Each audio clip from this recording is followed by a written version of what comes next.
फेसबुकमा आउने विभिन्न समस्याहरूमध्ये यो एउटा समस्या चाहिँ कसरी आउँछ र कसरी हल गर्ने भन्ने विषयमा तपाईँहरूलाई जानकारी दिन गइरहेको छु साथीहरू है। म हेर्नुहोस् है, फेसबुक खोलेँ मैले। हेर्नुहोस् त, मैले बिहान 2वटा रिल्सहरू अपलोड गरेको थिएँ।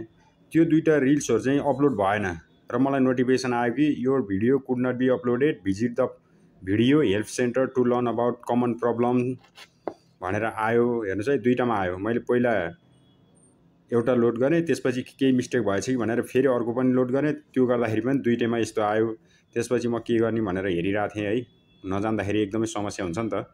त्यसपछि मैले चाहिँ यो ओपन गरेर हेरेँ। त्यो यदि तपाईँहरुकोमा नि आयो भने चाहिँ यस्तो समस्या आउनुको चाहिँ 3-4वटा कारण हुने रहेछ। एउटा चाहिँ तपाईँ हाम्रो नेटको प्रब्लमले गर्दा नि यस्तो समस्या आउँदो रहेछ र अर्को चाहिँ यदि हामीले आफ्नो फेसबुक अपडेट गरेनौँ भने पनि यो समस्या आउँदो रहेछ र कहिलेकाहीँ हाम्रो आफ्नै मोबाइलको कारणले पनि आउन सक्ने हुँदो रहेछ। त्यसैले तपाईहरुले यस्तो समस्या आइहाल्यो भने तपाईहरुले पहिला हेर्नु होला आफ्नो फेसबुक अपडेट छ कि छैन। त्यसपछि तपाईहरुले चाहिँ मोबाइललाई रिसेट गर्न पनि सक्नुहुन्छ र नेट कनेक्सन तपाईले हेर्न सक्नुहुन्छ। यसरी सल्भ गर्न सकिन्छ है साथीहरु।